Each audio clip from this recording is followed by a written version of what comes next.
Olá, está começando mais um Cine Maranhão. Nesta edição, vamos assistir ao filme Balaiada, A Guerra do Maranhão. A animação produzida pela Dupla Criação em parceria com a Guarnicê Produções. A direção é de Beto Nicásio e Joaquim Aikel, e o roteiro de Aikel e Iramir Araújo.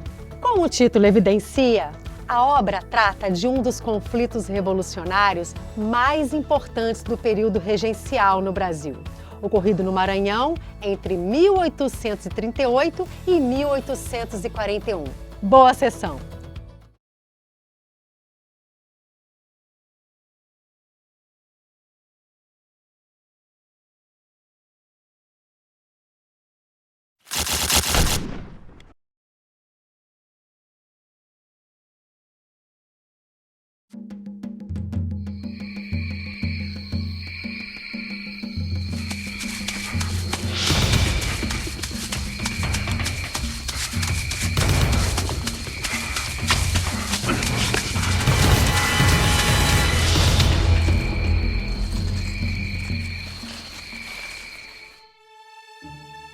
Vila da Manga, 13 de dezembro de 1838.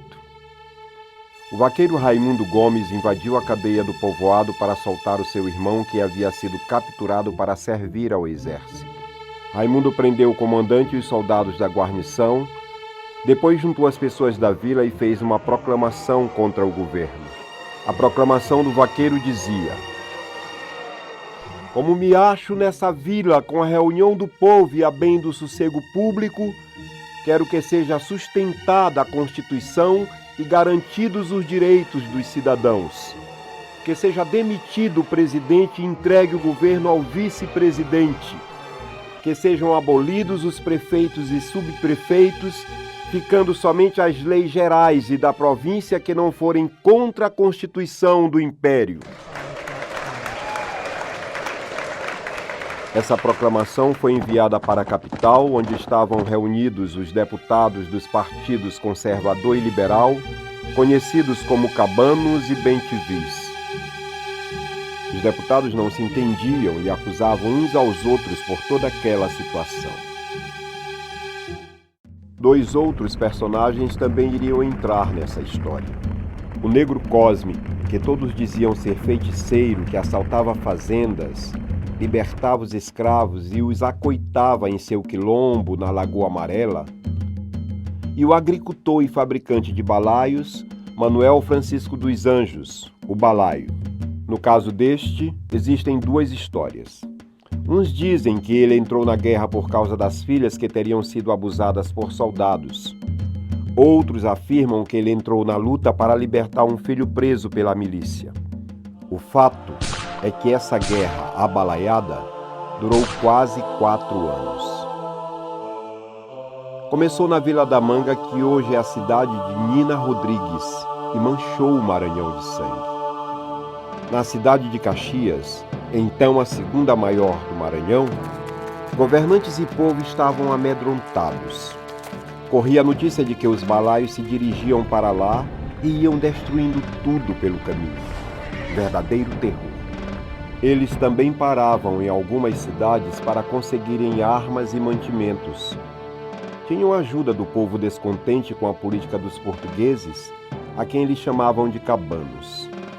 Da capital, São Luís, os governantes enviaram uma tropa de soldados para caçar os revoltosos, mas a tropa foi derrotada e os soldados ainda se bandearam para o lado dos balaios. Na marcha rumo a Caxias, atacavam fazendas de políticos cabanos que encontravam pelo caminho. Os governantes locais e fazendeiros começaram a se preparar para a guerra e convocaram a população para enfrentar o que eles chamavam de horda de malfeitores. Quando os balaios chegaram, encontraram uma feroz resistência dos caxienses. A luta foi intensa. Os caxienses resistiram como puderam. Mas os balaios eram numerosos e ainda se dividiram em vários grupos, cada um comandado por um líder. Os mantimentos acabavam e as forças dos caxienses minguavam. Alguns fazendeiros, com medo, mandaram portadores para propor um acordo com os chefes balaios. Na verdade, eram pessoas do partido Bem-te-vi que queriam tirar vantagem da situação. Ao final de 40 dias de cerco e refregas, os balaios tomaram a cidade de Caxias. Enquanto isso tudo acontecia, escravos aproveitavam para fugir das fazendas e se refugiar no quilombo da Lagoa Amarela, comandado pelo Negro Cosme. Depois de tomarem a cidade, os líderes do movimento começaram a se desentender entre si. Cada um queria o seu quinhão. Em São Luís, as coisas também não estavam boas. Os políticos não sabiam a quem recorrer. A balaiada parecia um incêndio incontrolável. Mas no Rio de Janeiro, a capital do Império, as providências já estavam sendo tomadas. O imperador enviou o coronel Luiz Alves de Lima e Silva para resolver a situação no Maranhão. Ele chegou a São Luís em 7 de fevereiro de 1840 com todo o apoio que precisava: dinheiro, armas e poder político. Foi nomeado presidente da província, como era chamado o governador naquele tempo, e começou a caçar os balaios com toda a força do império. O coronel foi muito mais cruel do que se imagina. Se valia de qualquer coisa para derrotar os revoltosos. A luta foi dura. Muitos eram mortos. Alguns se rendiam. O próprio Raimundo Gomes escreveu pedindo condições especiais para se render, mas o coronel não concordou. Ele queria punir pessoalmente o líder do movimento. Sem alternativa, Raimundo Gomes procurou o Negro Cosme e propôs aliança. Assim, o líder quilombola entrou na guerra à frente de 5.000 negros. Uma tática do coronel foi propor a líderes balaios que traíssem os companheiros em troca do perdão imperial. Alguns aceitaram. Então, além de lutar contra o exército, Raimundo Gomes teve que enfrentar seus antigos companheiros. A caçada foi intensa, até que conseguiram capturar Raimundo Gomes e enviá-lo ao Rio de Janeiro para ser julgado. Mas ele não chegou vivo ao seu destino. Depois de muitos combates, capturaram o Negro Cosme, que foi julgado em abril de 1842 e enforcado naquele mesmo ano. Por ordem do coronel, o líder quilombola não foi julgado como rebelde ou aliado dos balaios, mas como um simples escravo fugido, apenas para servir de exemplo aos outros. Era o fim da maior revolta popular que já aconteceu no Maranhão, já que o balaio havia morrido na segunda escaramuça feita para dominar Caxias. O coronel Luiz Alves foi condecorado como barão e depois duque de Caxias. O vaqueiro Raimundo Gomes, o fabricante de balaios Francisco dos Anjos e o Negro Cosme são agora lembrados como heróis. Heróis do povo maranhense, heróis da luta pela liberdade.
Olá, está começando mais um Cine Maranhão. Nesta edição, vamos assistir ao episódio Antônio Guimarães, o colecionador de lembranças da série Histórias Maranhenses. A produção é do Museu da Memória Audiovisual do Maranhão, MAVAM, e a direção de Beto Matuque. O filme é um documento valioso e afetuoso sobre a fotografia, o ato de fotografar, de colecionar e de preservar a memória através dela. Boa sessão!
Eu me criei ali perto da Rua do Sol, perto do Teatro Arthur Azevedo, e eu descobri uma fotografia, para mim uma descoberta, do início da Rua do Sol, a Rua do Sol vista da Praça João Lisboa, onde é hoje os Correios, era uma casa América, casa americana, e entre os Correios e o teatro tinha uma casa com um mirante. E essa imagem achei muito emocionante, é muito interessante, que ela compõe uma Rua do Sol um pouco diferente, ao mesmo tempo parecida com a atual. E eu, quando passo na Rua do Sol atual, eu não consigo gostar, eu não consigo me ver, eu me sinto mais íntimo de tanto olhar essa foto, eu me sinto mais íntimo dessa Rua do Sol antiga do que dessa Rua do Sol atual. Então você passa a não saber em que tempo você está, quando você olha muito fotografia antiga. Qual a cidade? Qual é a sua cidade? É essa? É a que você viveu na época que os desfiles de 7 de setembro desciam a Rua do Sol, que eu era criança, época da do Picolé Geneve? Ou é essa que eu nem olhei visualmente?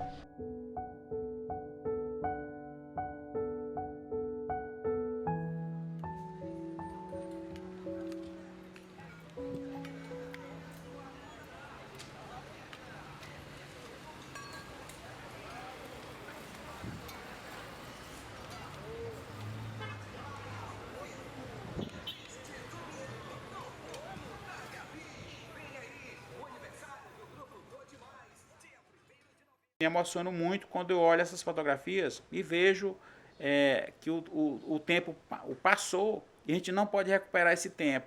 Na casa do meu pai, era o ponto de encontro de todos os grandes comerciantes e no período da desobriga, que é chegavam os padres, chegava as pessoas para ser batizadas, em Santa Luzia do Lago Limpo, entendeu? Então chegavam esses fotógrafos, ambulantes, vendedores, todas as espécies. Então, o ponto de concentração era no comércio do meu pai, que lá ficava hospedado o padre, ficava hospedado o fotógrafo, ficava tudo na desobriga. Isso aí fascinava. Eu cansei de pegar a máquina lambe-lambe do Celso e da Gentileza. E ele já deixava a gente manusear seus equipamentos, olhar seus equipamentos, máquina, essas coisas, olhar e achava curioso. Inclusive, eu tenho mais ou menos muitas fotografias de criança tiradas por eles, pelo Celso Gentileza, mesmo com perna cruzada e tal, com pão na mão, certo? Porque desse jeito.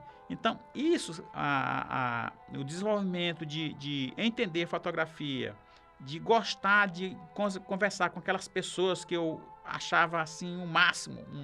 O fotógrafo realmente é o máximo, porque uma pessoa lê a imagem de uma pessoa não é para qualquer um. Quando você mexe propriamente com a fotografia, né, e você tem a intenção de colocar ela num outro status que não seja aquele só da gaveta, mas de ter guarda, né, para essas imagens, da importância devida que elas têm dentro da memória, no caso aqui do Maranhão, do Brasil, né, para a nossa própria identidade, reafirmar nossos valores, né, seja de quem for, né, do menino que foi fotografado com a primeira bicicleta, do primeiro aniversário. Toda fotografia é um poema, né? Ela é carregada desse valor intrínseco, né, da identidade dual do outro, né?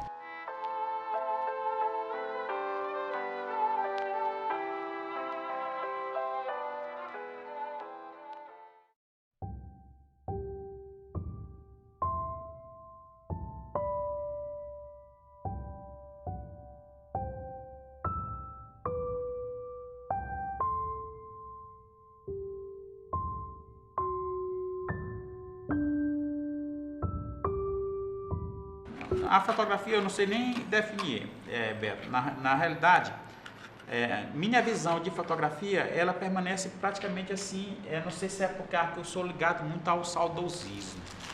Eu tenho assim um problema de saudosismo. Eu fico emocionado assim, por escrever, por depender da inspiração. Então, às vezes, eu olho uma fotografia de uma pessoa querida, de um local que aconteceu algum fato. Então, essa definição, ela ocorre momentaneamente como assim uma visão do passado, um olhar estranho de uma pessoa. Porque eu entendo o seguinte, para se ler uma fotografia, é quase como foi infinito. É infinito. Uma fotografia, ela nunca é isso, isso, isso. Entendeu? Sempre você, não, Eduardo, você vai buscar, ela tem N formas, você vai encontrar coisas infinitas naquela fotografia. Tá, e sua própria vida traz disso para provar isso. Né? Exatamente. O tempo todo indo atrás dessas histórias. Né? Esse casarão aqui é o local que Gonçalves Dias conheceu a Ana Amélia. Então, São Luís está cheio de história e ninguém nem liga. Nós não ligamos para nada. O casarão estava ruim, então o camarada tirou aqui a frente todinha do casarão, as portas originais do casarão, tal, não sei o quê. Então, Henriques Leal, o intelectual Henriques Leal, apresentou a Ana Amélia, então com 14 anos, a um baixinho, cabeçudo, mameluco, tal, não sei o quê. E ele fez apaixonado terrivelmente. Foi nesse casarão aí. Hoje o casarão. Fenômeno fotografia não é só o ato de fotografar. O ver, o olhar, o analisar, o colecionar, o guardar, o amar, também é fotografia.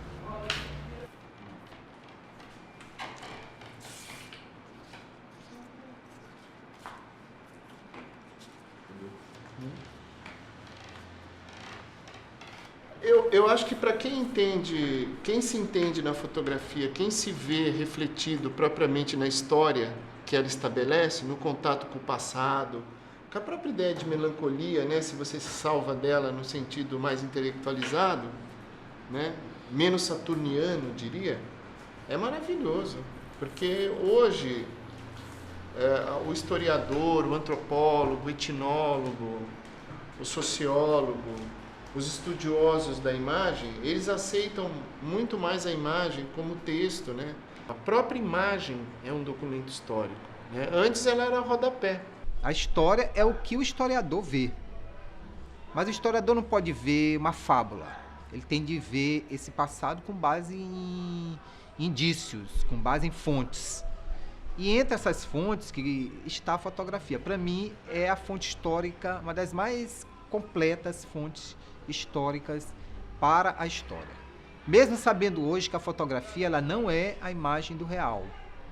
A fotografia é uma construção, ela foi construída pelo fotógrafo, mas ela retrata um momento, um instante que realmente aconteceu, mesmo sendo ela uma construção.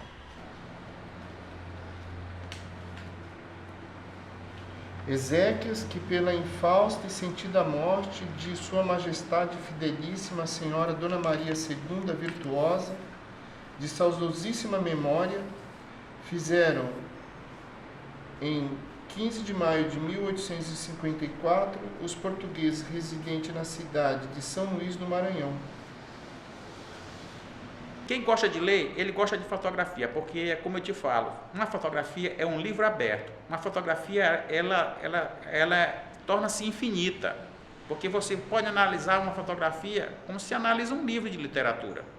De N formas, de posicionamento, os olhos da pessoa, olha como está a Suíça daquela pessoa, olha o penteado, está usando brilhantina e tal. Então é um livro que você tem a característica de analisar, de olhar.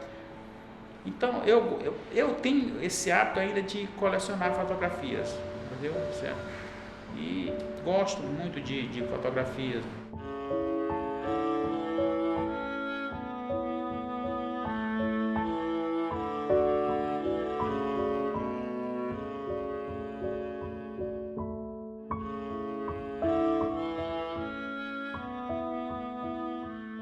Tem os cartões que em si já é uma raridade porque o momento, você tem que olhar o momento, a visão do retratista, naquele momento de ter o chamado tino fotográfico, de tirar a fotografia sem pensar nas consequências. Ele não, naquele momento ali, ele não está pensando nas consequências, ele está pensando em tirar. E o mais ainda, ele emitir um cartão fotográfico ou um cartão postal.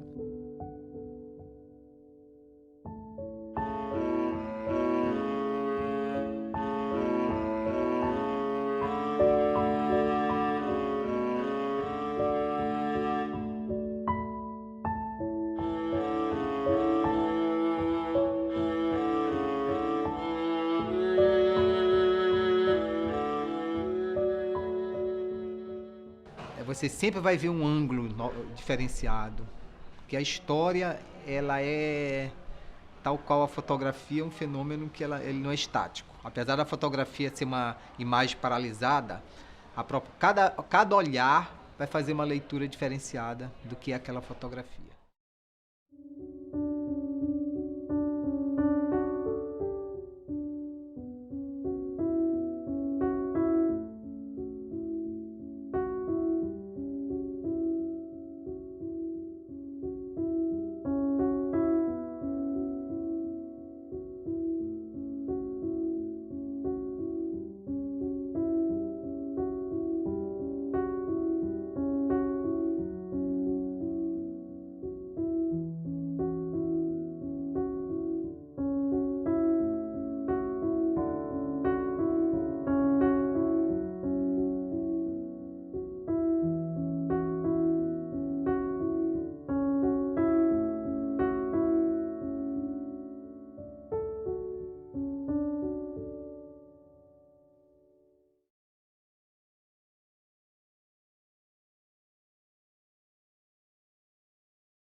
Olá, está começando mais um Cine Maranhão. Nesta edição, vamos assistir ao episódio Fernando Silva, o filho do cônsul, da série Histórias Maranhenses. A produção é do Museu da Memória Audiovisual do Maranhão, MAVAM, com direção de Beto Matuque. Neste filme, teremos a oportunidade de conhecer Fernando Silva, um apaixonado por automóveis antigos e dono de memórias de um tempo que se foi. Boa sessão!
Aqui era o ministro José Franco da Serra Costa, que foi quem pediu ao governador Pedro Neiva para me nomear procurador do Estado, sem eu pedir a ele, diga de passagem. Isso aqui foi a chegada do governador Nunes Freire, já indicado governador, assessor de Pedro Neiva, e eu fui designado pelo governador Pedro Neiva para recebê-lo em nome dele, Pedro Neiva, que era amigo dele, médico e do governo do Estado. E aqui o ajudante de ordem era o capitão William. O senador Vitorino Freire, o Luiz Fernando Freire, filho do senador Vitorino, que depois foi senador da República. De política, eu tive 3 exemplos da minha vida. Foi Eugênio Barros, que foi governador e era muito amigo da minha família, era um homem íntegro, um homem decente. Vitorino Freire, a mesma coisa, e Nunes Freire. Foi um exemplo de vida o Nunes Freire para mim, o respeito que ele tinha pela coisa pública. Você vê que até a mulher dele tinha cota, era presidente da Fundação do Bem-Estar, do menor, e tinha cota de gasolina 10 litros por dia para andar no carro. Se deu, não deu, desce. O vice-governador, da época, tinha uma cota, a cota também era de 10 litros. Um dia faltou gasolina na Praça João Lisboa, em frente à Caixa Econômica, ele me telefonou, faltou gasolina para mandar ele, não, só o governador autorizando. E não foi autorizado, não. Não sei se ele botou do bolso dele. Então ele era um homem desse tipo, rígido. Ele chegou e disse, olha, a minha situação aqui é pagar a conta dos meus antecessores e a minha do meu governo. Meu governo não tem dinheiro para vilegiatura. Não tem. Ah, mas sempre foi assim, mas comigo não é assim. Então ele era um homem que, como pela honestidade dele, pela inteireza de caráter, ele não precisava de estar ajudando a imprensa, chamando... Ele teve um diretor de uma grande revista nacional que ele pôs para fora do gabinete dele. Para fora. E disse, não precisa de imprensa. Ele tinha consciência do que ele fazia. Inclusive, segundo ele dizia, quando ele foi convidado para ser governador, ele disse que ele se recusava a aceitar, primeiro, em razão dele ser litigante com o Estado, ganhou a questão em todas as instâncias, estava o precatório e não pagavam ele. Segundo, porque ele não ia receber cangalha de ninguém. E o presidente da República, segundo ele disse, governador, o senhor vai ser o delegado da Revolução no Maranhão. Então, cumpra a decisão judicial, que o senhor é obrigado a cumprir a decisão judicial. E aí isso aí foi um escândalo, porque ele recebeu dinheiro, foi um escândalo. Ele estava recebendo há 20 anos que era litigante com o Estado, ganhou, tinha o precatório para pagar, e ele, quando assumiu, cumpriu a decisão judicial. Hoje eu tenho a impressão, pensando assim nas coisas, que o Nunes Freire, eu acho que ele tentou me fazer sucessor dele. Tenho impressão.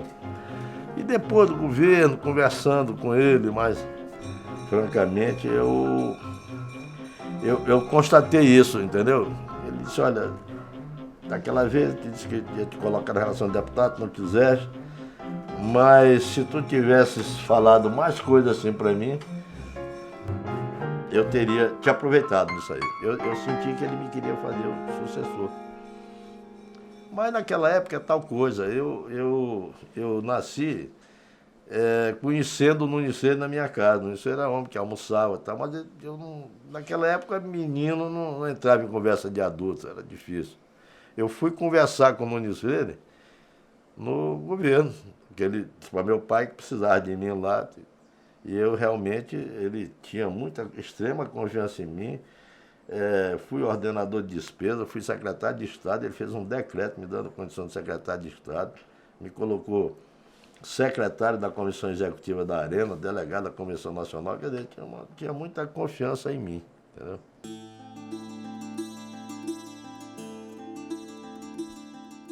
Um dia eu vi uma estrada muito bonita, assim, muito grande, no aeroporto de São Luís, na área do aeroporto militar.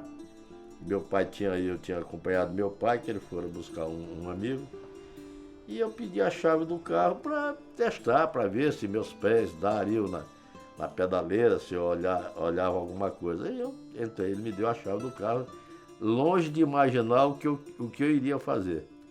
Cheguei, entrei no carro, vi que daria os pés, eu olhava, dava para eu ver assim, na metade do volante. Não pensava em retrovisor, porque não dava para olhar. Dei partida ao motor, engrenei primeiro, saí e fui passear nessa estrada.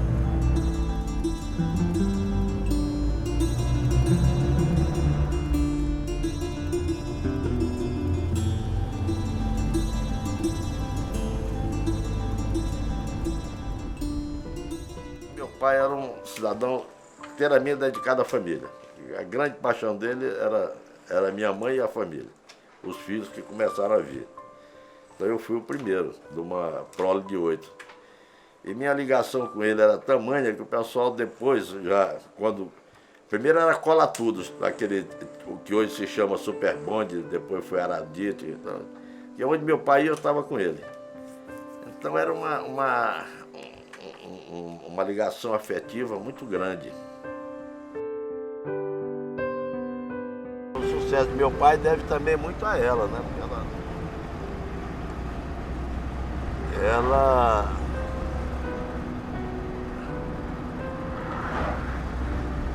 ela ajudou bastante meu pai, não financeiramente, ajudou em casa, entendeu? Criando os filhos, educando os filhos. Porque minha mãe, ela estudou tudo isso, então meu pai, que começou a namorar com ela quando tinha 16 anos, ou 17, então ele procurou, talvez, olhando no espelho dela, ele procurou também estudar. No dia 28 de fevereiro, começaram as aulas no Marista. E nesse dia, chovia muito, eu já fardado, aquela farda caque, túnica, cinto, aquela coisa. E meu pai foi me deixar, lógico. Quando parou na porta do Marista, ele tirou do bolso uma caneta Parker e me deu de presente. A caneta que ele usava, tirou do bolso do paletó e me deu, que ele usava nessa época o paletó. E a caneta eu guardo até hoje e funciona perfeitamente. Essa outra aqui representa até mais. Aqui.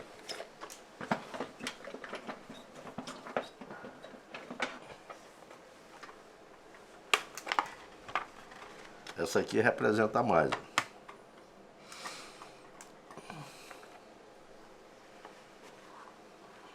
O que é esse representar mais? Essa aqui foi quando eu comecei a estudar. O primeiro colégio que eu estudei, quando chegou na porta do colégio, meu pai tirou do bolso do paletó e me deu a caneta. Então, foi um gesto assim, porque é tal coisa, possuir uma caneta Parker era muita coisa, porque tinha umas coisas assim, porque São Luís inspirava a arte de província ainda. Então, por exemplo, a pessoa tinha uma caneta Parker, tinha um rádio, tinha carro, tinha casa no sítio, tinha praia, não sei o que, telefone, geladeira, quer dizer, isso eram coisas que, entendeu? Destacavam a pessoa. Então, não havia Não tinha esferográfica ainda nessa época. Então você era no lápis, né? Ou na caneta tinteiro, que era esse aqui, ó, uma vermelha e outra preta. E no meio era a borracha, aí tinha um mata-borrão, entendeu? Isso aqui precisa limpar, então tá sujo. E esses objetos, eles carregam alma, né, pra ti? Lógico, carrega. Eu tô aqui, tô vendo meu pai, né? Aqui, ó, aqui do lado, aqui, tô vendo. E tu gosta dessa sensação? Gosto. De estar cercado. De estar cercado aqui disso aí, gosto disso aí. O carro, andar no carro, dirigir o carro.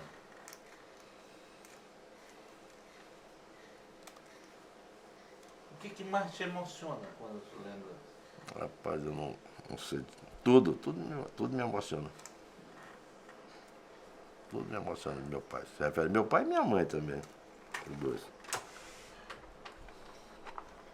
Eu tive uma afetividade assim muito forte. Entendeu?